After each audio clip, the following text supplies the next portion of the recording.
There it is. That little tickle on the back of your neck or your arm, or, now that I've said it, pretty much everywhere. Your hand is already twitching toward it. You didn't decide to do that. Nobody asked your opinion. A part of your body older than your name just filed an emergency report, and your arm is answering it before your brain has even finished reading the memo. Now hold still. Don't scratch. Just feel it. Because that itch is a lie. There's nothing there. No spider, no ant, no tick. Your skin is fine. And yet your entire nervous system just went to red alert over a threat that does not exist, and it will keep nagging you until you give in. Every other feeling your body makes has an obvious point. Pain says, stop. Hunger says, eat. Cold says, move. But itch says, something is crawling on you. Kill it over a bit of dry skin, a wool sweater, a stray hair. Almost every time, it's a false alarm. And yet, you obey it every single time. Here's the thing nobody tells you. That maddening, pointless, impossible to ignore itch is not a glitch. It's not your skin being needy. It is one of the oldest security systems on Earth. A burglar alarm your ancestors could not afford to switch off. And it was built for a world absolutely swarming with things trying to burrow into you. The reason it drives you insane today is the exact same reason it kept your great however many greats grandmother alive. So put your hand back down, because you are about to find out that the itch is not the enemy. The itch is the bodyguard, and it has never, not once in 100,000 years, gotten the memo that the war's over. Let's scratch at it. Start with the obvious answer so we can throw it out. Ask most people why we itch, and they'll shrug and say, dry skin, irritation, a bug bite, your skin gets annoyed, it tingles, you scratch, done, case closed. That's not wrong exactly, it's just the cover of the book. Because your skin gets annoyed doesn't explain why itch has its own private hotline into your brain, a dedicated wire that has nothing to do with any other feeling you own. It doesn't explain why you can catch an itch off a stranger like a cold.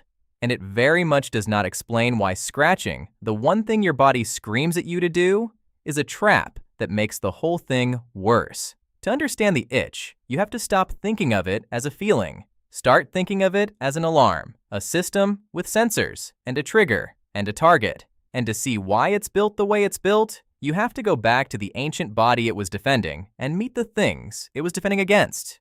They were small.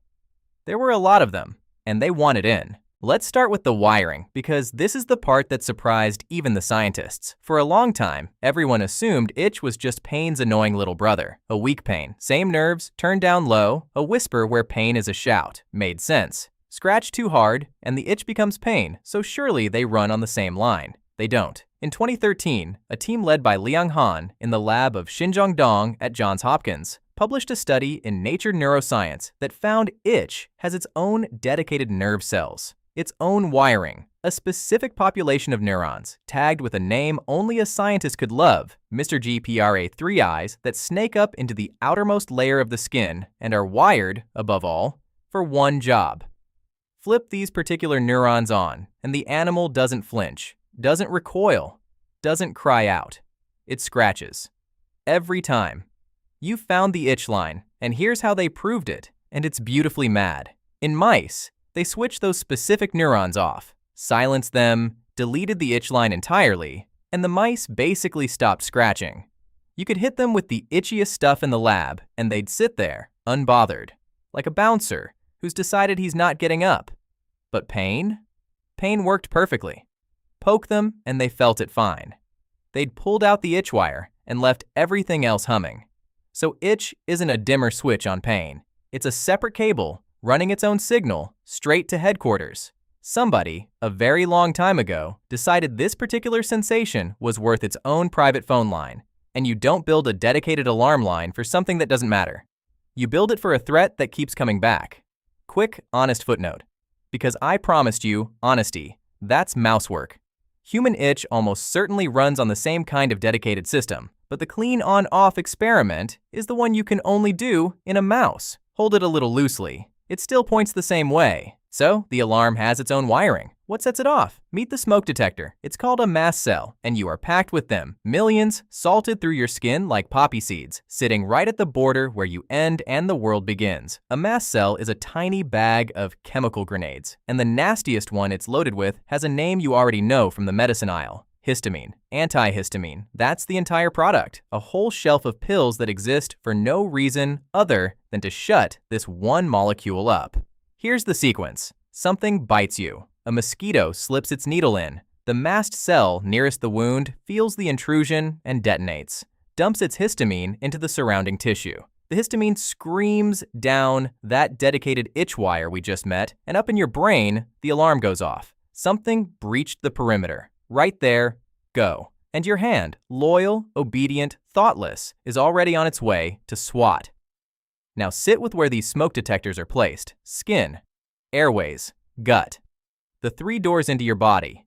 Evolution didn't scatter them randomly. It stacked them at every entrance, like a paranoid homeowner wiring the doors and windows, but not bothering with the middle of the living room. Because the middle of the living room was never where the break-ins happened. And this is the clue that cracks the whole mystery open. The best evidence we have says the mast cells, the histamine, the whole itch alarm, none of it was built for dry skin or scratchy sweaters. Those are modern accidents it gets tripped up by. A big part of its job was border defense, against parasites, biting insects, venoms, the whole crowd of things trying to cross the body's outer wall, especially the kind that lands on you, sinks in, and starts feeding. So let's go meet the enemy. Let's meet the things the alarm was actually built for. Number 1 on the most wanted list is an animal so small you can barely see it, and it has killed more human beings than every war in history combined.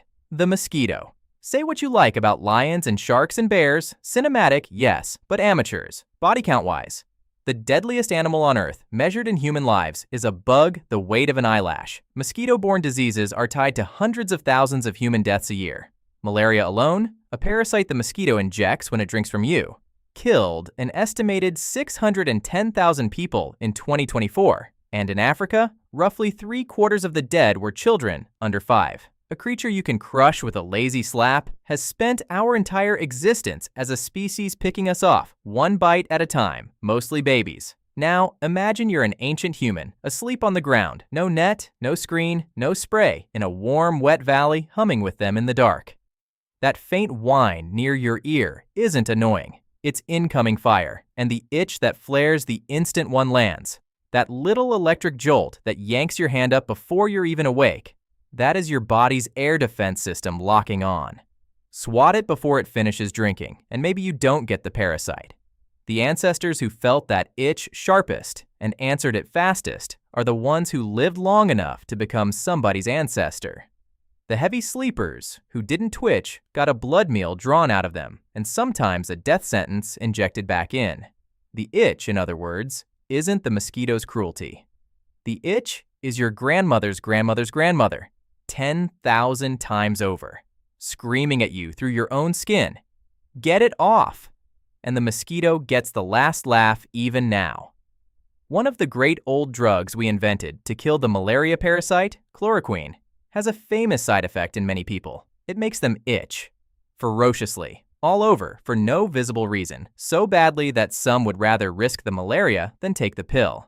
We finally built a weapon against the mosquito's parasite. And the weapon reaches straight past the skin and yanks that same ancient alarm cord by hand.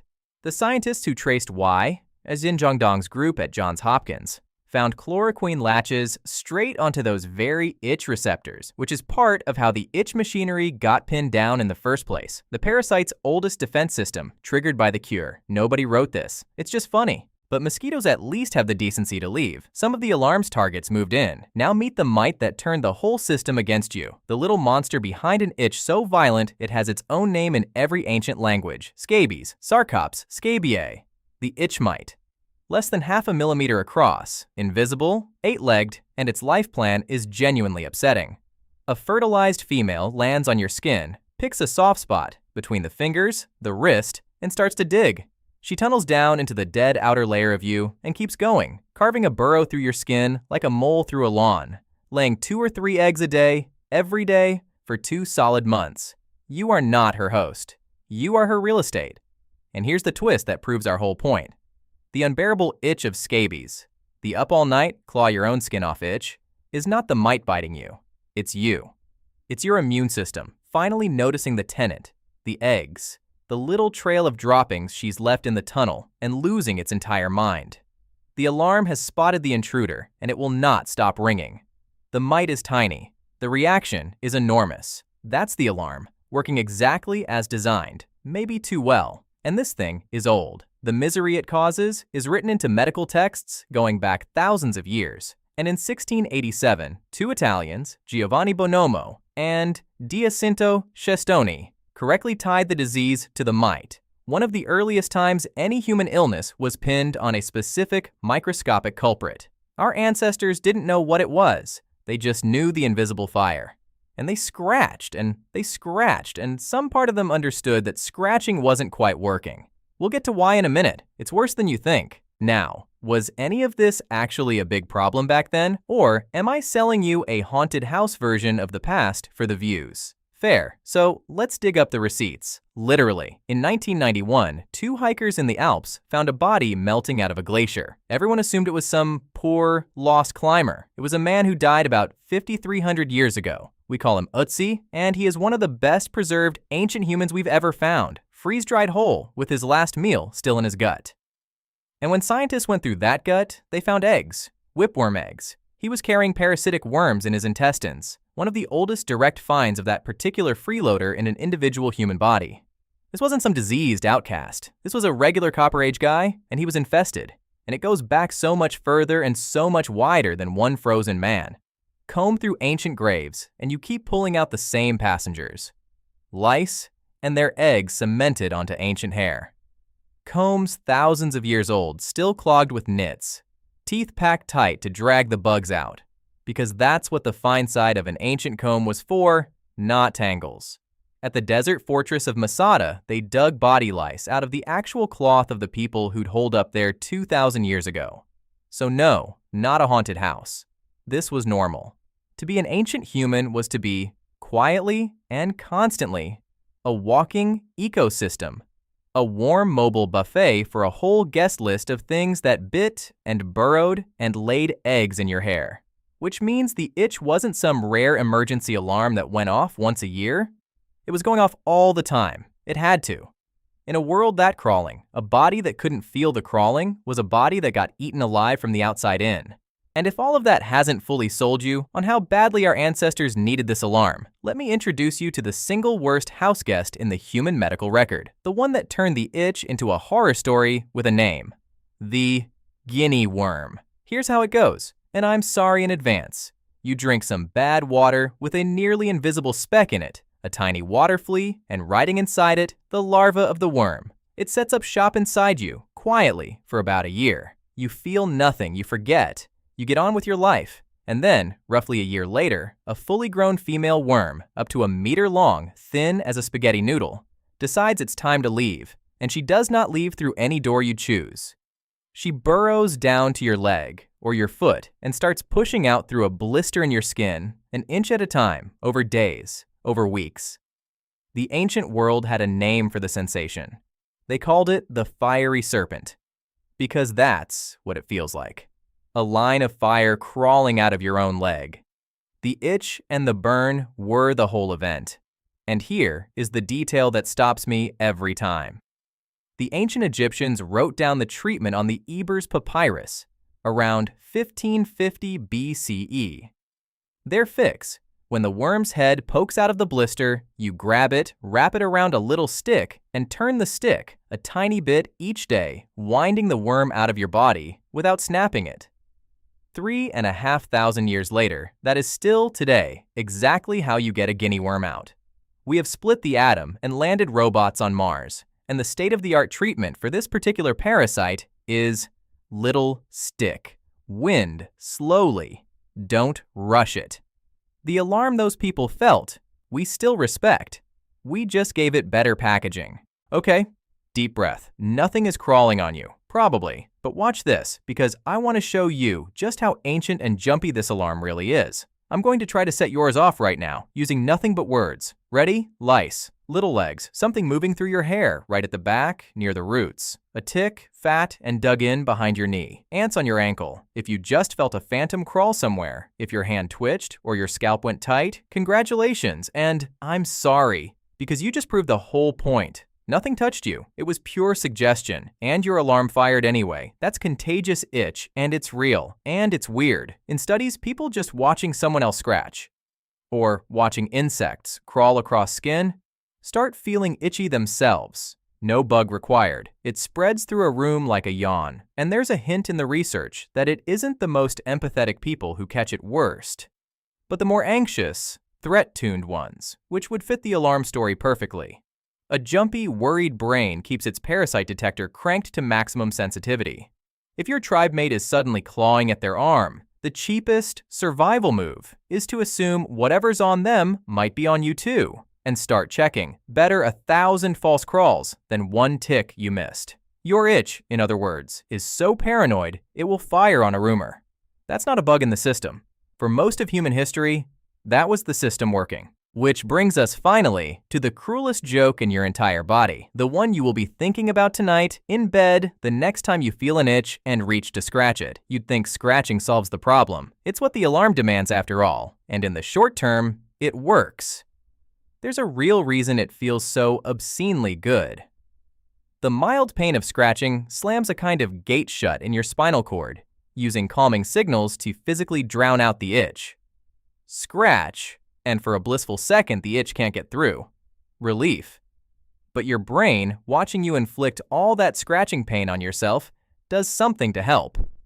It sends down a chemical to take the edge off.